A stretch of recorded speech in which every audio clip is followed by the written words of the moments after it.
Hi, eat clean and get ഫിറ്റിൻ്റെ ഇന്നത്തെ വ്ലോഗിലോട്ട് സ്വാഗതം. ഇന്നത്തെ വെനസ്ഡേ ഹെൽത്തി റെസിപ്പി നല്ല അടിപൊളി റെസിപ്പിയാണ് കേട്ടോ. നിങ്ങളിപ്പോൾ ഡയറ്റൊക്കെ ചെയ്ത് ബോറടിച്ചിരിക്കുകയാണെന്നുണ്ടെങ്കിൽ നിങ്ങളുടെ ഡെയിലി ഡയറ്റിലോട്ട് ഇൻക്ലൂഡ് ചെയ്യാൻ പറ്റിയ ഒരു അടിപൊളി ഹെൽത്തി ടേസ്റ്റി റെസിപ്പിയാണ്. എനിക്ക് ഈ ഒരു റെസിപ്പിയുടെ ഐഡിയ പറഞ്ഞു തന്നത് വെയിറ്റ് ലോസ് വാട്സാപ്പ് ഗ്രൂപ്പിലുള്ള ഷതയാണ്. ഷതയ്ക്ക് ഒത്തിരി താങ്ക്സ് കേട്ടോ. ഇത് നല്ല ടേസ്റ്റാണ് കഴിക്കാൻ. അപ്പോൾ ഇത് ഉണ്ടാക്കുന്നതിന് വേണ്ടി നമുക്ക് മെയിനായിട്ട് വേണ്ടത് ഗ്രീൻ പീസും മുട്ടയൊക്കെയാണ്. നമുക്ക് റെസിപ്പിയിലോട്ട് കിടക്കാം. ഒരു പാത്രം വെച്ച് ചൂടായതിന് ശേഷം അതിലോട്ട് ഒരു ടീസ്പൂൺ വെളിച്ചെണ്ണ ചേർത്ത് കൊടുക്കുക. എണ്ണയുടെ അളവ് ഒട്ടും കൂടരുത് കേട്ടോ.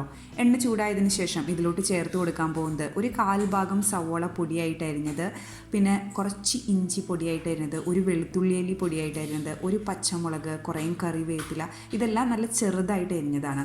ഇതൊരു 30 to 40 സെക്കൻഡ്സ് സോട്ട് ചെയ്തതിന് ശേഷം നമുക്ക് ഇതിലോട്ട് പൊടികളെല്ലാം ചേർക്കാം.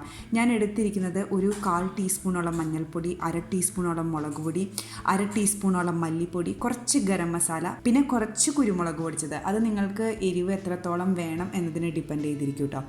പൊടികളെല്ലാം ചേർത്തതിന് ശേഷം ഞാൻ കണ്ടിന്യൂസ് ആയിട്ട് ഇങ്ങനെ ഇളക്കിക്കൊണ്ടിരുന്നു കേട്ടോ. കാരണം നമ്മൾ വളരെ കുറച്ച് എണ്ണയല്ല ചേർത്തിട്ടുള്ളൂ, അതുകൊണ്ട് പെട്ടെന്ന് കരിഞ്ഞു പോകാൻ ചാൻസ് ഉണ്ട്.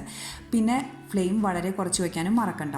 ഇങ്ങനെ നന്നായിട്ട് ആ പൊടികളുടെ റോ സ്മെല്ലൊക്കെ പോയതിന് ശേഷം ഇതിലോട്ട് നമ്മൾ ചേർക്കാൻ പോകുന്നത് ഒരു മീഡിയം തക്കാളി അരിഞ്ഞതും, പിന്നെ മെഷർമെൻറ്റ് കപ്പിൽ 1/3 കപ്പ് ഗ്രീൻ പീസ് വേവിച്ചതിന് ശേഷമുള്ള കണക്കാണ് കേട്ടോ ഞാൻ പറയുന്നത്, 1/3 കപ്പെന്ന്. അത്രയും എല്ലാം കൂടെ ചേർത്ത് കൊടുക്കുക. ഇനി എല്ലാം കൂടെ ഒന്ന് മിക്സ് ചെയ്യുക. ആവശ്യത്തിന് ഉപ്പും ചേർത്ത് കൊടുത്തതിന് ശേഷം നമുക്ക് ഇതൊന്ന് മൂടി വെച്ച് വേവിക്കാം. മൂടി വെച്ച് വേവിക്കുമ്പോഴും ലോ ഫ്ലെയിമിൽ തന്നെ ഇട്ടാൽ മതി. ഒരു 3-4 മിനിറ്റ് കഴിയുമ്പോഴത്തേക്കും നമ്മുടെ തക്കാളിയൊക്കെ ഒന്ന് നന്നായിട്ട് വെന്ത് കിട്ടും. ഗ്രീൻ പീസ് ഓൾറെഡി കുക്ക്ഡ് ആണല്ലോ. ഇനി നമ്മൾ തവി വച്ചിട്ട് ഇപ്പം നിങ്ങൾ വീഡിയോയിൽ കാണുന്നത് പോലെ തന്നെ ആ തക്കാളി ഒന്ന് നന്നായിട്ട് മിക്സ് ചെയ്ത് കൊടുക്കുക. ശരിക്കും ഒന്ന് മിക്സ് ചെയ്ത്, നമുക്ക് കഷ്ണം പോലെ കിട്ടണ്ട, അതെല്ലാം കൂടെ നന്നായിട്ട് മിക്സ് ചെയ്ത് കിട്ടണം. ഇതുപോലെ ചെയ്യാം. ഇതുപോലെ ചെയ്തതിന് ശേഷം ഇതിൽ ആവശ്യത്തിന് ഉപ്പൊക്കെ ഉണ്ടെന്ന് ഉറപ്പ് വരുത്തിയതിന് ശേഷം ഇപ്പം നിങ്ങൾ വീഡിയോയിൽ കാണുന്നത് പോലെ തന്നെ 2 സൈഡിലും ഒരു ചെറിയ ഹോള് പോലെ ഉണ്ടാക്കിയിട്ട് അതിലോട്ട് നമ്മൾ മുട്ട ചേർത്ത് കൊടുക്കാൻ പോവാണ്. ഞാനിപ്പോൾ ചേർക്കാൻ പോകുന്നത് 2 മുഴുവൻ മുട്ടയാണ്. മുട്ടയും കൂടെ ചേർത്തതിന് ശേഷം ഇതിലോട്ട് ഞാൻ കുറച്ചും കൂടെ കുരുമുളക് പൊടിയും കുറച്ചും കൂടെ ഉപ്പും കൂടെ ചേർക്കുന്നുണ്ട്. അതൊക്കെ നിങ്ങളുടെ ഉപ്പിൻ്റെയും കുരുമുളക് പൊടിയുടെയും ആവശ്യത്തിനനുസരിച്ചൊക്കെ കൂട്ടിയും കുറച്ചും ചേർക്കാം കേട്ടോ. ഇനി അതെല്ലാം ചേർത്തതിന് ശേഷം ലോ ഫ്ലെയിമിലിട്ട് തന്നെ കുക്ക് ചെയ്യാണ്. മുട്ട ഒന്ന് അത്യാവശ്യം വെന്ത് കഴിയുമ്പോഴത്തേക്കും നമുക്ക് നന്നായിട്ടൊന്ന് മിക്സ് ചെയ്ത് ഇളക്കി കൊടുക്കാം.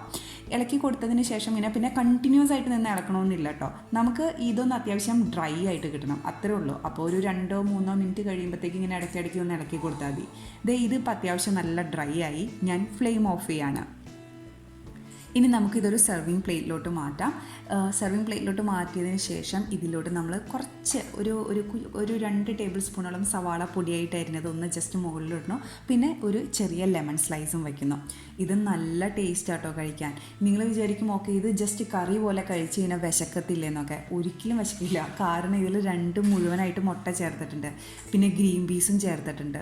അതുകൊണ്ട് തന്നെ നിങ്ങൾക്ക് എന്തായാലും വിശക്കത്തൂല. ഇത് നല്ല ടേസ്റ്റിയാണ്. നിങ്ങളുടെ വെയിറ്റ് ലോസ് ഡയറ്റിലോട്ട് ഇൻക്ലൂഡ് ചെയ്യാൻ പറ്റിയ ഒരു അടിപൊളി റെസിപ്പിയാണിത്. അപ്പോൾ നിങ്ങളിതെല്ലാം ട്രൈ ചെയ്ത് നോക്കിയിട്ട് നിങ്ങളുടെ കമൻസും ഫീഡ്ബാക്കൊക്കെ ഷെയർ ചെയ്യുക. Thank you for watching me. By.